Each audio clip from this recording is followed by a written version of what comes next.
Hello, Digital World! Trench LP here, signing in from File Island, playing Digimon Heroes. Today, we're going to finish up, or rather, start the only event that we haven't touched on so far, and that is the Craniummon event. Craniummon event. Cranium event. Anyways, I've been neglecting the app for a while because I've been busy doing stuff around the house. So, I gotta think of something random to throw into the training slot. I'll just throw you in real quick. Because I'm not really focusing on anything at the moment. And, yeah, you can see that I haven't clicked on these items. Anyways, let's update our team before we go. I have heard that this event is quite challenging. I'm still going to take this, I haven't really researched it.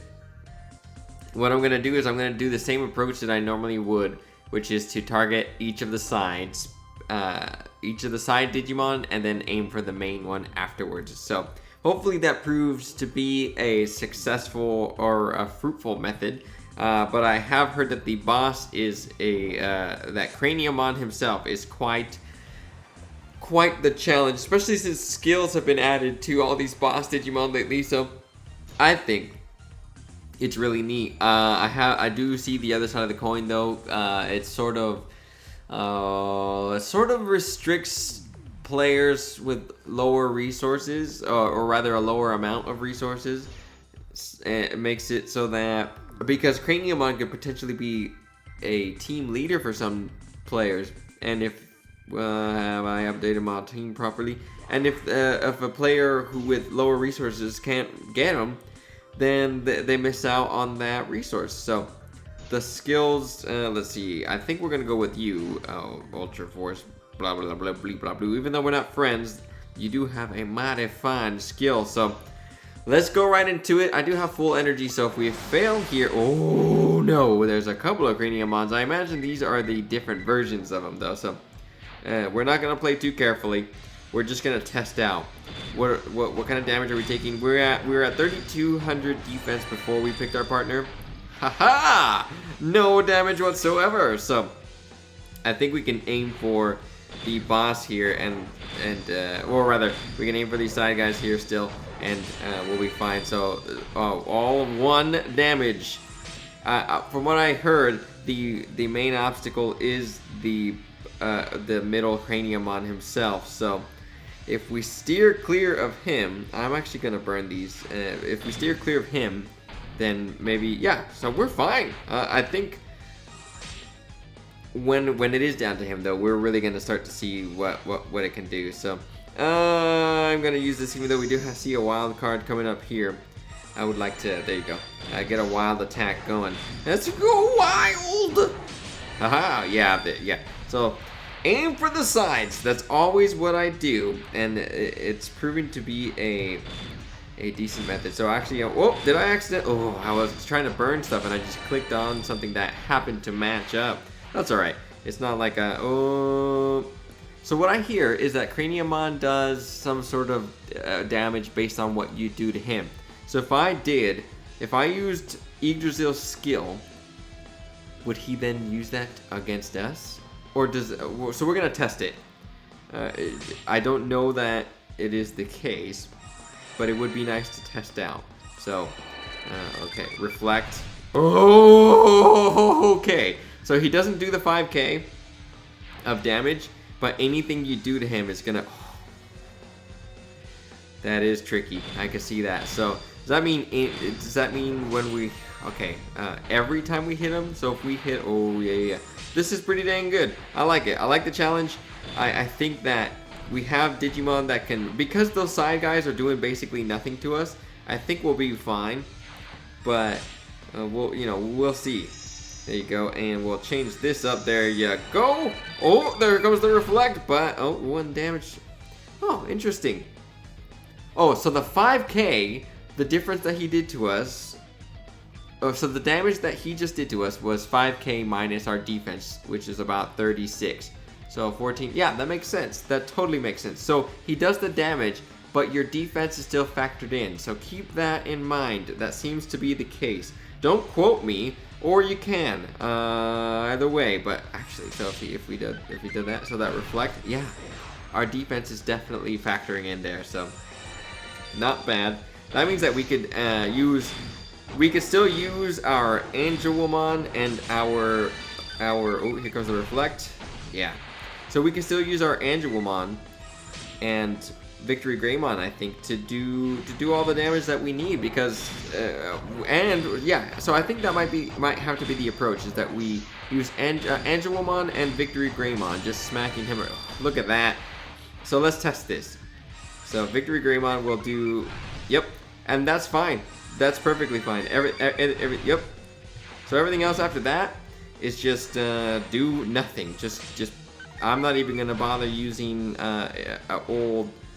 I think I could actually we could survive using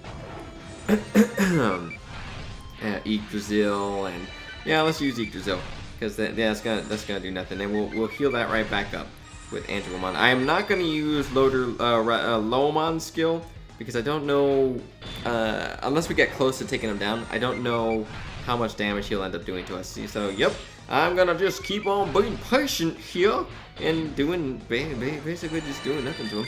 So get your defense up as much as you can, and just use these skills that do damage. And the reflect that he does back to you should basically do nothing. And I'm sure, like I said, I'm sure we could be hitting him hard with other stuff, but I know for sure that this approach will work. So I'm not gonna bother trying to be cute and sort of doing any of this stuff, because it shouldn't take us too long. But I have been reading some comments on the last video that people have been burning batteries and losing energy trying to figure out how to do this. I'm hoping that at the very least, so he's doing like 300 to us after a 3600 defense. So if you can get your, I think 3000 defense tends to be the magic number anyways. So if you have some sort of healer, which I imagine you do, if you've gotten like a Devimon SP off of the wheel, or maybe you grinded through the Angelomon event and you have her. So load up your team with at least one healer, and with someone who does damage using a skill as opposed to an attack. And if your defense is at least about 3k, you should be able to just sort of tank these hits and aim. But you can be reckless with the skills on the Craniummons that are flanking him. So the ones on the wings that are just hanging out there. Oh, I forgot to use Victory Greymon. The ones on the wings that are hanging out there, you can use reckless. So why don't we, since this is halved, I think we can. I think this ought to. Let's see. Let's see if this does it. Yeah, we've done so that this is at least going to heal us. So I think we have a good chance of taking him out. Oh, my dog's joining in. Let's see. I think this will do it. Yeah, we're at 99. Blah blah blah blah blah. There you go. Fantastic. So we got him to a point where he was he stood no chance, and that was right around the area that we're about to level up. So how much experience we have left? We have 8k. So if we played this event again, we would level up. So I'm actually gonna play on the side. So what is the special gift, you ask? The special gift is a Rune of Love. Ooh, that's an SP rune. So not bad. I've been getting a few runes. So here are our kings here. I'm probably not going to do anything. We're gonna try to add this guy, because that's a mighty fine Digimon you got there, friend. So probably not gonna do anything with those knight versions, with the king versions of him, because he doesn't quite cut it. It's gonna be, what does it take to digivolve him actually? So a 40. Yeah, that's a lot. Oh, I must have sold all those capacitors just to get digibits one time, because I don't have enough even if I wanted to digivolve. So I'm gonna grind through and get the SP version. I tend to not keep these versions anyways when these sort of events come through. I play the event enough in 12 days. By the time this event's over, if I play maybe once or twice a day this spot, I'll get the 6 that I need. So, and most of the time I play more than once or twice a day in this event, because you can play right in the. I'll do it on my way home or my way to work. I take the train, so I'll play a little bit and then let my energy recuperate and all that, and play again at night. So use those approaches. Remember, attack the wing guys first, and then use skills as much as you can to take him out, and don't get too crazy. Be patient and take him out when you got the chance at the end. So I hope you enjoyed. I hope this helps. And if you need more tips, I'm sure there are plenty on the Digimon Heroes forums. That's where I get a lot of info. I didn't want to spoil this for myself this time around, so I'm glad that our defense was high enough to tank these hits as it is. So get your defense up and get your healer and get your skills. All right, so join me next time where we'll do more stuff. See ya.